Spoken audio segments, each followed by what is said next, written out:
it's going to be a tough road to hoe moving forward here.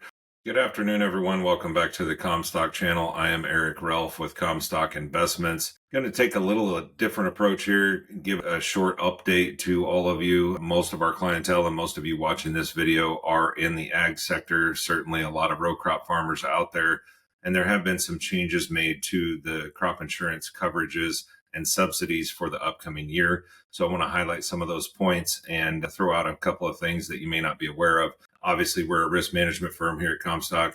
We do brokerage. We do the commodity brokerage, which is the longtime bread and butter of the business. But we also do a lot of other things that you may not be aware of. We do multi-peril crop insurance. We do livestock risk protection, livestock gross margin protection. And at the end of the day, the CommStock report is just an advocacy for the American farmer. And we want to highlight what's going on in the country and what's impacting farming in the United States. And of course, right now, globally, we definitely have good ties to Brazil. Matthew Cruz, our president, contributes to the CommStock report. He's married to a Brazilian woman whose family farms in Brazil. Matthew's tied in there with that farm, as well as a coffee operation.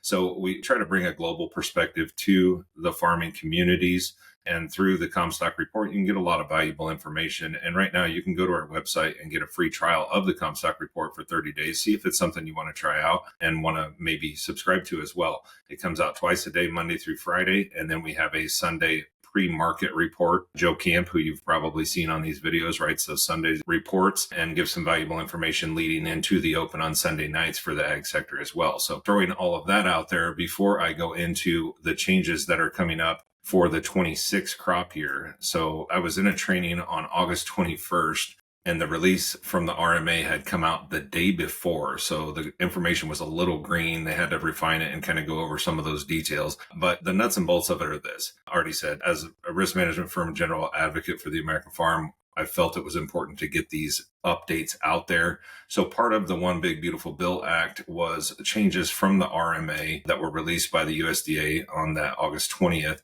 The biggest one that I've had to deal with already is submitting new paperwork for some of my producers who used to be beginning farmer or ranchers, but no longer fell within the window. Well, they've extended that window out from 5 to 10 years now.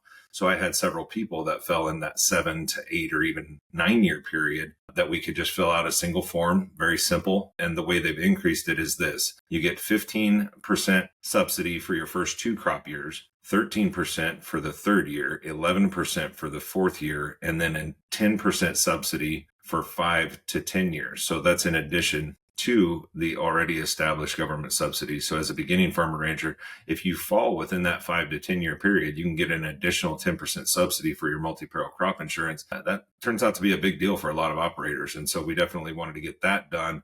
So for some of my younger producers who have been in it for 5, 6, even 8 years, we did some of that. And the way they define that is any individual who has not actively operated or managed a farm or ranch for more than 10 crop years. So pretty cut and dry. If you qualified for beginning farmer rancher in previous years, you still fall within that 10-year window, fill the form out, and you can get that additional subsidy. We've been concerned, obviously, with the market that we're in right now, that financial sustainability for a lot of farm operations is in trouble. We've heard of numerous bankruptcies. We've had bankers tell us that there's going to be some difficult conversations had this year, and those are already starting for a lot of folks. Interest rates are higher, storage is higher, markets are lower, inputs are sharply higher. And so how can we protect ourselves moving forward? And throughout the heart of the Corn Belt, our risk management tactics center around what our multi-peril crop insurance program is. And so through some of these supplemental coverages,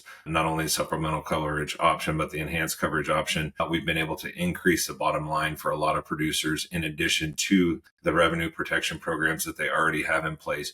The subsidies for these have now increased, and the coverage levels have increased in many cases. So whole farm revenue protection, maximum coverage level increased from 85 to 90. SCO, the premium subsidy increased from 65%, which was higher than the previous year, and now going up to 80% for crop year 2026. And you can enroll in these county-based coverages, even with county ARC elections for the federal program. So you can take ARC and SCO, which wasn't possible before. They've made that change. Coverage increased from 86 to 90%. So you can take SCO up to 90, whereas previously you had to get ECO to get anything above 86%. On the ECO, which a lot of people took last year and I think are happy now with the price decline that we've seen from February to October, that they're going to be pleased that they did. But now ECO receives an 80% premium support, the same as SEO that increased from 65 to 80. So there really are a lot of subsidy increases. We're hoping that that higher subsidy level enables more to enroll in these higher coverages and hopefully results in some higher sustainability for these family farm operations that are on the brink here after the last couple of years of the farm economy. We don't know if this is going to be anything that changes anytime real soon, but with the outlook right now between the US and China, it doesn't look overly promising if we don't see a shift in the rhetoric. It seems like Trump is on one side of the coin or the other on an hour-to-hour or at least day-to-day basis, and we really have no firm reason to be optimistic that anything gets done anytime soon with China. As long as that remains the case, it's going to be a tough road to hoe moving forward here. So we're hoping that these will give some opportunity to increase bottom lines and not break the bank in doing so because of these increased subsidies. We'll see how things play out as we get towards planting season. And of course, we'll see what the spring prices look like in February. But wanted to throw this out there as something to start rattling around in the back of your brains as we move towards sign up period. And we'll talk about this in more detail as we get into the first of next year. So thanks for joining me this afternoon. Again, if you're interested, take a shot at a free trial of the CommStock report. You can go to commstock.com and sign up for that. Regardless, I appreciate you joining me on this. On behalf of producer Brianne Jenkins, I am Eric Relph. We'll see you next time right here on the CommStock channel. Futures trading involves risk. The risk of loss in trading futures and/or options is substantial, and each investor and/or trader must consider whether this is a suitable investment. Past performance is not indicative of future results.